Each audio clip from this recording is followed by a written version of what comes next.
I would like to talk about motivation for risk management. And risk management is my passion. Risk management is the thing that I'm most excited about because risk management makes the difference between success and failure. We all plan to succeed, and we write plans that if we followed our plans we would succeed. And then something happens. And Olaf showed us the data from Chaos showing that less than 50% of projects succeed. And so something is clearly going wrong. What's the difference between our plan for success and what actually happens? The difference is the risks which we fail to manage, because risks are things that we didn't plan for, that we weren't prepared for, that we didn't have responses to. And when risks happen, they take us away from the plan. So our ability to manage risk successfully is directly connected to our success rate. And so why I'm passionate about risk and risk management is because if we get risk management right, our projects and our businesses, our organizations, our nations will be more successful. And that's why risk management matters. And so we need to do it well. What I want to talk about in this session is, here on the slide, how we think about risk. What is our basic understanding of the term risk? What do you think of when you hear that word? And there is something very important in the theory, in the risk management standards, about the definition of risk, which many people don't understand, which many people forget about. And there's a big difference between the theory and the practice. And the difference between the theory and the practice leads our risk management to be less effective, which means that more of our projects fail. So what we need to do is to get our understanding matching the theory better, get our practice in line so that we can manage risk more effectively and have more successful projects. I hope you will agree that's a good goal to have. And I would like to use two models in this presentation to explore why our practice does not match the theory. And you may have heard of one or two of these models, but I want to explain how they tell us where we go wrong and how we can use them to get it right. The two models are Maslow, who teaches us about motivation, and an English biologist called Dawkins, Richard Dawkins, who helps us understand something about thinking. And he has a theory called memetics, memetica in Russian. So that's how I want to lay out the next 30 or 40 minutes. It may be a little longer if I speak more slowly, which I will try to do. So, when we think about the word risk, what do you think? Often we think this kind of thing. We think that risk is a big, ugly thing which is waiting to squash us. We think that risk is having a big target painted on our heads and people try and shoot us. This is a real job in North Korea. Or we think that risk is some unknown thing out there in the future, which when we step into the water is going to make our life very difficult. That's a wrong way to think about risk. If we want to change the way we think about risk, oh, my builds aren't happening, okay, then we could think about it in this way. There's something happening here with my slides. Instead of coming gradually, they're coming all at once, but that's okay. If we think about a definition of risk, risk is about uncertainty, but risk is also about objectives. Risk is about uncertainty that affects objectives. If something is not uncertain, it's not a risk. But if something doesn't affect our objectives, then it's not a risk, because it doesn't matter to us. So risk connects uncertainty with objectives. And we find that in our definition, which says, and this is an example from the PMI PMBOK guide that we talked about yesterday, that risk is an uncertain event or condition that, if it occurs, affects our objectives. But the PMI definition has 3 extra words in the middle. It's the words that are in purple here. It says that a risk is an uncertain event or condition that, if it occurs, has a positive or negative effect on achievement of an objective. So there are good risks as well as bad risks. Some risks have negative effects on achievement of objectives. They make us late. They make us overspent. They destroy value and benefits. They damage reputation. They kill people. But there are also uncertainties that affect our objectives by making it easier to achieve our goals, by helping us to save time, save money, enhance benefits and values, improve reputation.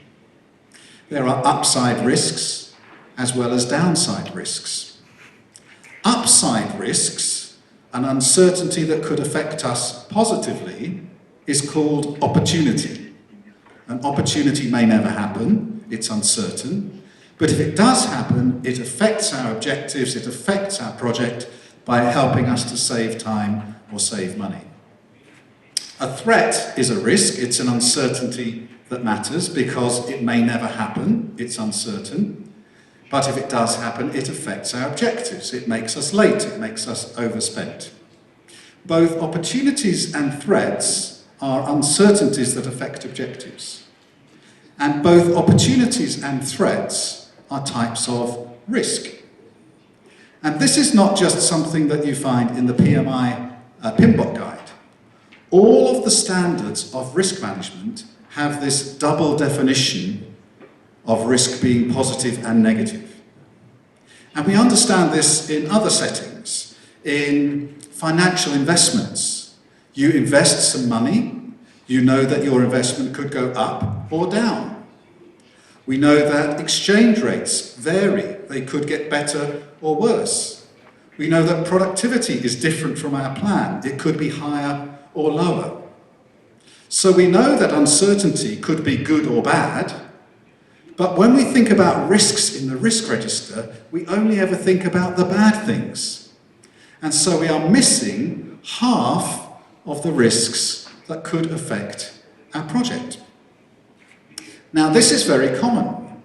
There are organisations around the world that do include opportunities in the way that they think about risk and what they manage through the risk process.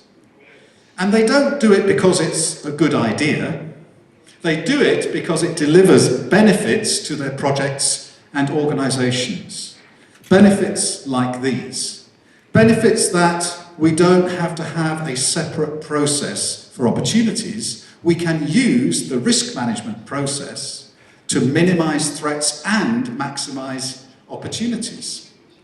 We can build on our existing techniques and just stretch them to include both types of risk.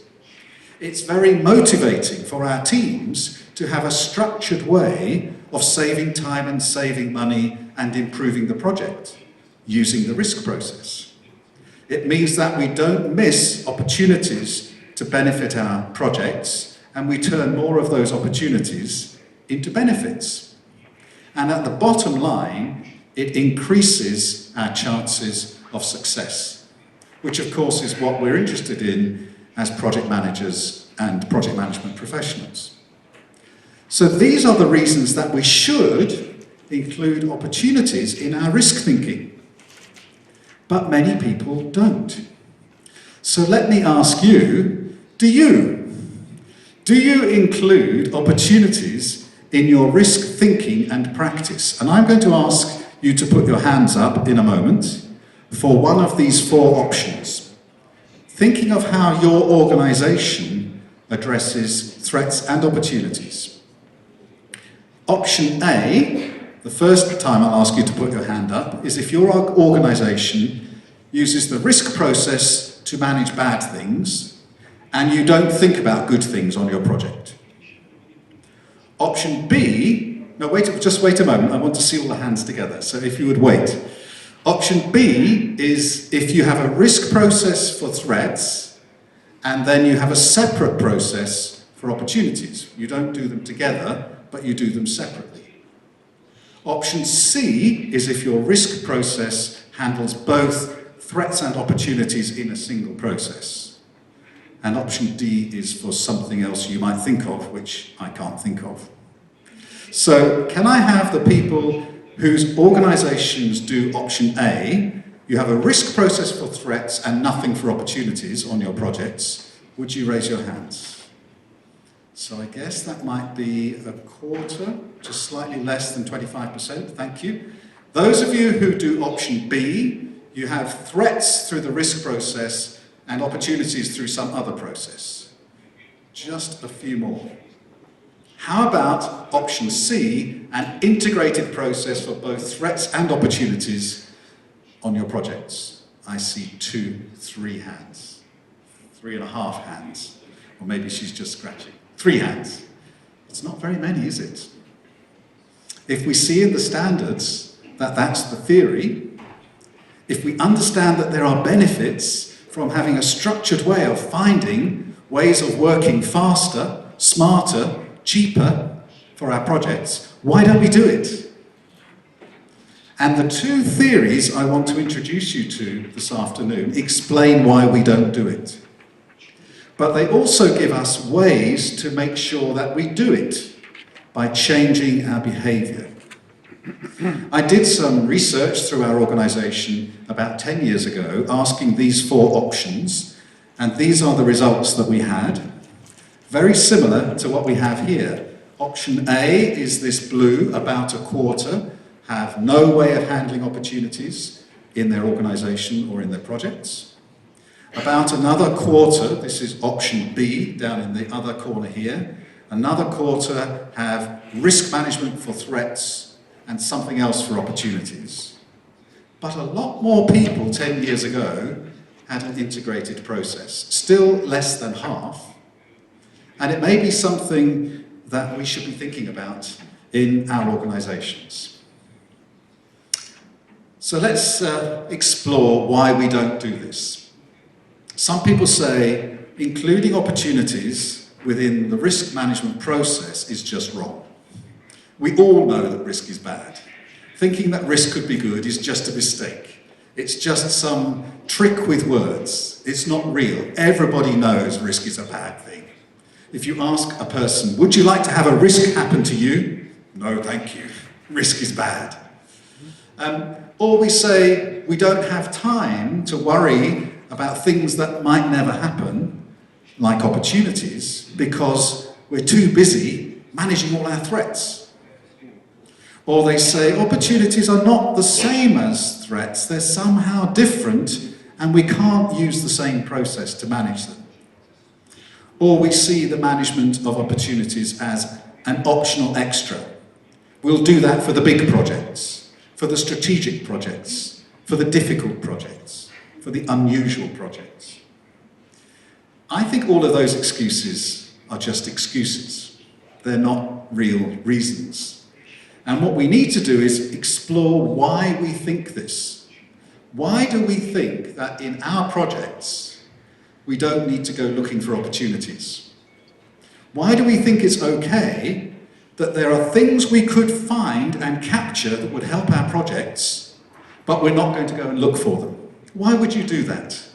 Surely, as a professional project manager, if there's something that could help your project to succeed, you should chase it. You should look for it. You should capture it. You should make it part of your daily work to find those things. But we don't. So let's use these 2 explanations to help us understand why we don't do this. Maslow, Abraham Maslow, about 50 years ago, 60 years ago, 70 years ago, gosh, that's a long time, 70 years ago, invented a pyramid. He called it the hierarchy of needs. And the hierarchy of needs, which we'll talk about in just a moment, explains what motivates people, what we see as most important to drive our behavior. And because it's a hierarchy, some things are more important than others. And the other model is what this man, this biologist, Richard Dawkins, thought of about 25 years ago, and he talked about memetics as a theory for how we transfer ideas between people's brains. And so the fact that there's an idea that risk could be good as well as bad, and that idea isn't transferring, you haven't got it in the way that you think and behave, Dawkins can explain why. So let's start with Maslow. How many people have heard of Maslow? Everybody. Very good. So I can explain this quickly. He says that we are motivated by our needs. We have a desire to meet our needs, but not every need has the same power. And there are two groups. There are needs which come from things that we lack. He calls them deficiency needs. And there are needs that come from things that we want, and he calls them growth needs. And Maslow's theory is based on deficiency needs coming first. That we are driven to get the things we need before we go for the things we want. Okay, so he says, here we are, that now I've got a problem with my slides here because there are things that are hidden and are supposed to come up. So I'm looking at Elizabeth. We've got a wrong version of my slides here. I will explain. Underneath this white box, which will appear when I click but doesn't work, it says that deficiency needs, if we don't meet a deficiency need, we feel bad. But if we do meet a deficiency need, it's just okay. That's just what life is. So if I don't have enough to eat, food is a deficiency need. If I don't have enough to eat, I feel hungry, I feel sad, I feel stressed. But if I have enough to eat, that's just normal. It's just fulfilling a lack, something that I need. A growth need is different. If I don't meet a growth need, I'm okay. But if I do meet a growth need, I feel better. So, for example, going to the opera. I enjoy going to the opera. If I don't go to the opera, it's okay. My life is not a disaster. I won't die. But if I do go to the opera, I feel better. So if you think about eating food and going to the opera, if I have the choice, of course I will eat the food because it's a deficiency need. I will die if I don't eat. But if I've eaten and then I have a chance to go to the opera, well, I'll go to the opera as well. I add that on afterwards. I hope that makes sense. It would make more sense without the white box covering the words, but there we are. So let's think about that in terms of Maslow's hierarchy. Here is a version of Maslow's hierarchy, which says at the bottom are the things that we have to meet first. So the things that are most important, that drive us at the most basic level, are physiological needs. The most important thing is air. If you can't breathe, you will die very, very quickly. The next most important thing is water, and then sleep, and then food. These things, if we don't have them, we are really in trouble. And so our basic motivator is to get those things met. Once we have enough to eat and we have enough to drink, we're then concerned about safety. Is somebody trying to kill me? Do I have a house for my family and for my children, a roof over our heads? Will we be kept safe from other people and from the weather? Once we have a safe place, then we can think about some of our social needs. Is there a community that I belong to? Am I part of a family? Am I part of any wider groups that help me to feel good about my life? And those are, according to Maslow, our deficiency needs. They're the basic things that any human needs to have. Food and drink and air and sleep and shelter and safety are basic, and belonging to community and family is also basic.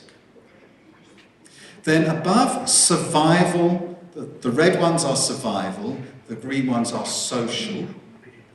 Above social, we have things which are to do with our sort of wider interests. They're to do with our mind. Things like going to the opera, or art, or knowledge, or learning. Some of those wider things which become more interesting once we've got the lower needs met. And at the top he has spiritual needs, which he calls self-actualization, finding your purpose, knowing that you have a destiny, and transcendence, seeing your place in the universe. And so this is Maslow's hierarchy of needs. And because he has them in an order, the ones at the bottom, so the physiological and safety needs, are more powerful than the ones at the top, like going to the opera or understanding my place in the universe. I think that makes sense to us. So we can think about it in these ways, that the lowest level are about our body and our emotions, the higher levels are about our mind and our spirit. Or we might say sustainability, security, self-expression, and significance. These are all ways of summarizing or explaining Maslow's hierarchy. Now, how about applying this to risk management? What do we think are these issues down here to do with sustainability and security? And how do they relate to our projects? And what do we think of these things about self-expression and significance and how they relate to our projects? Deficiency needs, the ones at the bottom of Maslow's hierarchy, are essentially about survival. And what Maslow says is, if there's something that's trying to kill you, you must deal with that first. And of course, the things that are trying to kill us are threats. And it's the same with our projects. We focus first, according to Maslow, on the things that are trying to kill our projects, on the things that will cause delays, the things that will cancel our project, the thing that will take away value or business benefits. Those are the things we should focus on first, according to Maslow. We know it's true of ourselves as individuals. We're interested in avoiding problems, in saving our reputation. It's true of our projects in terms of tackling potential sources of delay or overspend. It's also true of our wider organizations, and that's why we think about business continuity and disaster recovery. So Maslow says these things are deficiencies. They will kill us or our projects or our organizations if we don't deal with them, and we need to deal with them first. The things which are growth needs are opportunities. We might be able to make better decisions. We might be able to market our products into new areas. We might be able to develop new products which are more competitive. We might be able to partner with other organizations which give us greater reach. Or we might not. If we don't, it's okay, but if we do, it will be better. These things are growth needs. They add on to the organization which is surviving. The first thing is to survive. So opportunities as growth needs are seen as extras. That's why Maslow says we deal with threats first. And if we think about them in terms of those deficiency and growth needs, if a threat is not managed, we feel bad. There's a problem if we don't manage a threat. But if we don't manage a threat and nothing happens, well, it's okay. So we've got here, if it's not managed, we're in trouble. If it's managed, well, nothing happens. But the opposite is true for opportunities. If we don't manage opportunities, nothing changes. But if we do manage opportunities, we can improve things. Maslow's thinking, Maslow's theory teaches us that threats will always come first before opportunities. So that might explain why we as organizations and projects don't bother about managing opportunities, even though it's in the theory, even though it's in the standards. Maslow says, well, of course you don't, because you focus on the threats to your project or the threats to your organization first. So that explains things from Maslow's perspective. It's a motivation question. Well, that's one way of understanding it. What about the other model I wanted to mention? Memetics. Now, the idea of a meme is like a gene. So they sound the same in English. I don't know in Russian. Is Vadim going to nod? No. So if you understand genetics, a gene is a package of information which is passed between generations. And the best genes survive and replicate. And some of them, the better ones, adapt to the situation. A meme is an idea. It's a package of information that exists in your head, in your brain, or in society, or in the culture. And a meme is like a concept which passes from my brain to yours. I'm doing memetic transmission. I'm passing an idea from my head to yours. And if it's a good idea, it will stick, and you will pass it on to somebody else. And if it's a very good idea, it will become part of our culture. So what Dawkins said was we can think about ideas like we think about genes. And like in the biological world, alternative genes compete in an environment, and the strongest gene survives and replicates. The same is true of ideas, that in the world of theory and the world of business, alternate ideas compete, and the strongest one survives. So, if we apply this to the risk world, we see that there are two competing memes, or two competing ideas or concepts. One idea is that risk is only bad. The only kinds of risks are threats. The other idea is that risk includes both threats and opportunities. There are bad risks and good risks. And these two ideas are competing. So in the standards and the theory, we see that risk includes threat and opportunity. That's the concept in the theory. In your practice, according to you raising your hands, it's not the idea that you're living with. The idea in your head is that risk is only bad. So what that tells us is that the risk is only bad idea is stronger than risk includes threats and opportunities. Why is that? Well, if we think that our environment is uncertain, which it really is, in terms of politics, in terms of technology, in terms of change in society, in terms of demographics, in terms of new diseases, all sorts of things, that there's huge uncertainty in our world. The best way to survive is to hide and to protect yourself and to be very, very careful.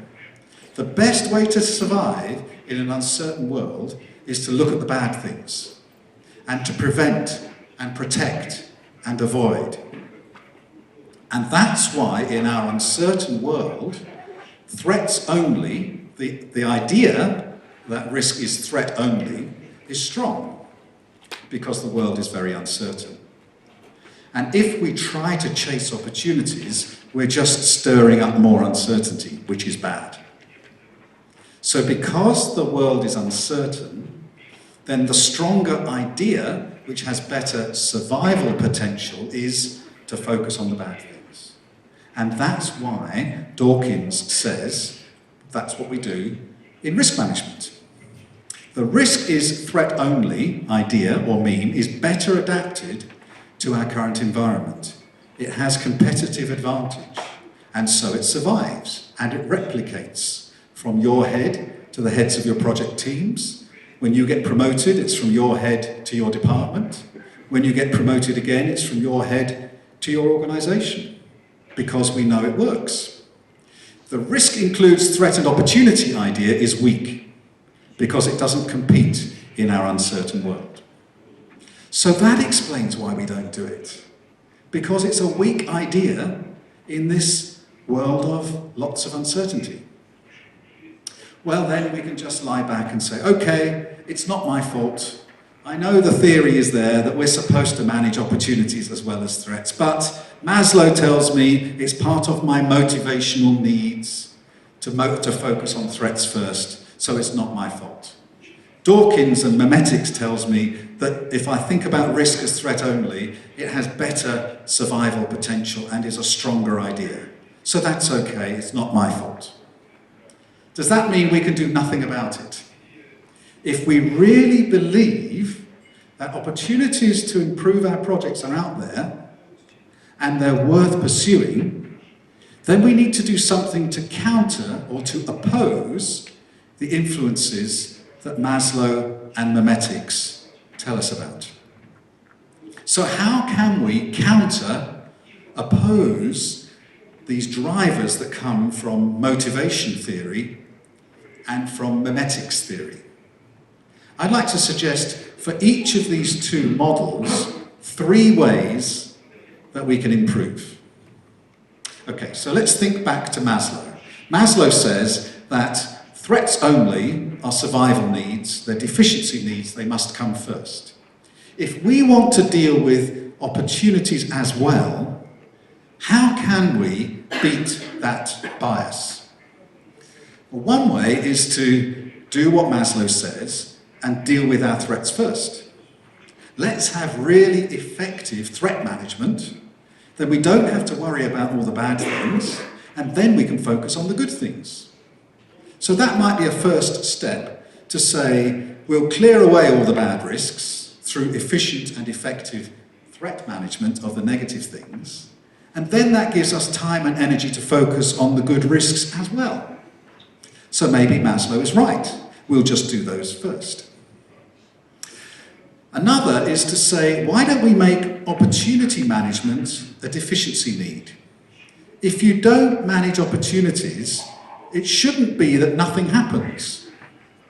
If you don't manage opportunities, you should get into trouble as a project manager. Because what it means is that there are things that could improve your project that you're not giving attention to. And your boss should care about that. And your customer should care about that. And your project sponsor should care about that. So they should be on your back saying, where are those opportunities? You've given me a risk register with only bad things in. Where are the good things? You're telling me how bad your project could be and how much it could fail. Where are the good things to help us save time and save money? We should make it a requirement to include opportunities in the risk process. And then if we don't do it, that's a bad thing. And then managing opportunities becomes a deficiency need. And then we're motivated to do it. So that might work. It might work to have efficient removal of the threats first, or it might work to make it a mandatory requirement to manage opportunities. But I'd like to suggest a third way which might be even more effective, and that's to do with our heads and our hearts and our guts. I don't know if this slide is going to work. What I want us to suggest is that we can use emotional literacy or emotional intelligence to help us to change the way we think, to change our values about risk. I've done a lot of work in developing countries, and in developing countries you find people and societies who have very little. In fact, they have almost nothing. People who have not enough to eat, not enough to drink. They don't have shelter. They do have people who are trying to kill them. Their situation is extremely unsafe. And these people are often very happy. These people are often very strong in their cultures. These people often have a strong sense of identity and purpose, despite all these bad circumstances. The examples I've quoted here, the country of Bhutan, very small kingdom in Asia, which has nothing. It's one of the poorest countries in the world. But if you measure their happiness, they are the happiest country on earth. We measure gross domestic product, GDP. They measure gross national happiness, GNH. And on the gross national happiness scale, Bhutan, the poorest country in the world, is the happiest. How can that be? During the Second World War, when the Nazis were bombing London, and there was carpet bombing and fires everywhere and children being killed and evacuated, there was a strong spirit in London of survival, of determination to get through. The London spirit rose, and people said, we will not be beaten. And still we talk about the Blitz spirit that was brought on us by this terrible persecution. And you have your own stories here from the Second World War as well. So how can it be that places, situations that have very difficult circumstances still feel positive? Maslow might not be right. The latest research, psychological research on Maslow's triangle, Maslow's pyramid, says that just saying there are a sequential set of layers and one is above the other might be wrong. It might be possible to deconstruct, now this is where my moving slide didn't work, to deconstruct Maslow's hierarchy and to take the top and to turn it round, and it should have moved down to here. You'll have to imagine this. So the top detaches and moves down to here. And what happens in these situations of real challenge to survival and safety is that cultures and communities trade off the really difficult circumstances here with these things. These come down to here and they say, it might be true that somebody is trying to kill me and I don't have enough to feed my children. But I am part of a strong community and I matter and I believe in something bigger than myself and I believe I have a destiny and a purpose in this world and beyond. And their faith in the positive things of the soul and the spirit helps them to deal with the difficult circumstances of their bodies. Now, I think there are parallels with projects. In order to do this requires emotional intelligence, to think about two things at once and trade them off. They are saying, because there are so many really good things in the world, I can cope with the really bad things. In our projects, we could think about threats and opportunities together and say, yes, there are bad things that are threatening our projects, but to help us survive the bad things, we also need to focus on the good things and trade them off. So if there is something that will make me 6 months late on my project, of course I need to worry about it. But if there are 3 things that could each save me 2 months on my project, I could think about those as well, and they might deal with the delay from the other bad thing. We can trade off good and bad, but only if we detach Maslow's hierarchy. So Maslow's hierarchy is gut level. It's automatic reaction. If we were machines, we would be programmed with Maslow's hierarchy, but we are not machines. We are thinking, choosing, deciding human beings. And we can decide to do something different. We can decide to live outside our comfort zone. Living outside your comfort zone is uncomfortable, but we can do it. We can choose. So Maslow drives me to look at threats first, but I can intentionally, deliberately focus on opportunities as well by deconstructing Maslow's hierarchy.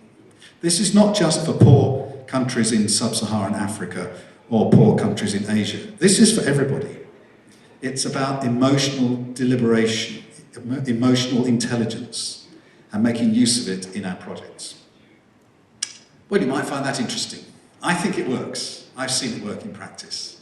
So I think, here it is, it's moved. So the third solution from Maslow is to say, let's think about the big things at the same time as the small things, the good things at the same time as the bad things, and trade them off. And that will help us to be more successful. I think it's a fascinating idea. I think we could try all 3 of those things. Make our threat management really good, insist on people including opportunities in their risk process, and have the capability of dealing with both together and handle the trade-off. That would work, and we could do it.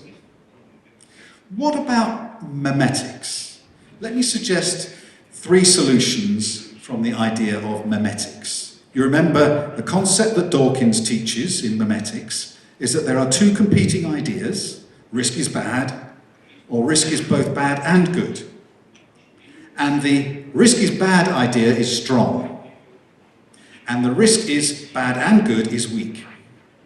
So, How can we use that idea to improve the way we think about opportunities? The first thing is we can show that the risk is threat idea is not as strong as you think it is. It actually doesn't really work in this world of uncertainty. If you only focus on the bad things and no bad things happen, well, it's never possible that no bad things will happen. There will always be some unmanageable threats. Something will always happen, so you will always be a little bit late or a lot late, a little bit overspent or a lot overspent, depending on how well you manage your bad things. Only focusing on bad things is not good enough. There's nothing to trade off with. So we need to show people that focusing on bad things only doesn't work. We need to weaken the idea that risk is just bad is a strong idea. Secondly, we need to strengthen the other idea. We need to show people how strong that idea is, how threats and opportunities together delivers value in an uncertain world, how it maximizes the benefits that we can deliver from our projects and to our businesses and clients. It's a really strong idea. And the idea that risk is threats and opportunities is weak, that's a wrong idea. In fact, it's really strong. And so what we need to do is to promote that and show people how strong it is. We need to demonstrate, if we have organizations and case studies that do this, and their projects are more successful, and their businesses are thriving and competing, because they have a structured way of dealing with opportunities and capturing them and turning them into benefits. We should show that and tell people this is a really strong idea and it really works and it will work for you. So the first thing we can do is show that the idea that risk is only bad is weak. The second thing is to show that the idea that risk includes both is strong. And the third thing is we could try memetic engineering. Now, memetic engineering is like genetic engineering. In genetic engineering, you change the genes to make them stronger, to make them do the things you want them to do. And we can use them to cure diseases and to enhance crops and to do all sorts of amazing things through genetic engineering. Memetic engineering is changing ideas, making them stronger, making them fit better to the environment, so they survive more, so they deliver more value and benefits. How can we change this idea that risk includes threats and opportunities to make it stronger, to make it more competitive? We can make sure that we show how it works in a world where everybody is afraid. If you're scared about survival of your organization or your project, how can it help you to focus on opportunities? If we can change the idea to show that, it becomes stronger. And of course, we can improve the tools and techniques that we have for understanding and managing opportunities. And there's a lot of work going on in that area. So let me wrap up and maybe leave 5 or 10 minutes for some questions. It's really important that if there are things out there that can help your project be more successful, that you should find them, that you should chase them, that you should capture them, that you should turn them into benefits for your projects. It would be irresponsible of you not to do that. If we manage both threats and opportunities in a single risk management process, there are huge benefits for our projects, which we've seen. It's recommended in the theory. The standards and guidelines, from the PMBOK guide to the ISO standard and everything in between, all say this is a good thing to do. Most people don't do it. To bridge the gap, we've got some ideas. Maslow talks about motivation. Memetics talks about information transfer. What we need to do from Maslow is to make managing opportunities a requirement, and to use emotional intelligence or emotional literacy to handle both things together and do something which is not naturally driven from our guts. What memetics teaches us is that we need to engineer the double-sided idea that risk is threats and opportunities to make it stronger. so that it will adapt and compete in this uncertain world. This is not just some academic idea. This is not me as some ivory tower thinker having some crazy thoughts and then using some unknown theories to make a conference presentation. This really is important for project and business success. This is important for your job, for your reputation, for your role, for your career progression, that we have more successful projects and more successful businesses. Opportunities really exist out there for you to save time, save money, to work better, faster, smarter, cheaper. Why wouldn't you go and get them? I would say, let's go and do it. So that's all I want to say. I hope you found that interesting and useful. Sorry about the small technical glitches with the slides. I'd like to finish here and just leave some time for questions if there are any. Thank you very much.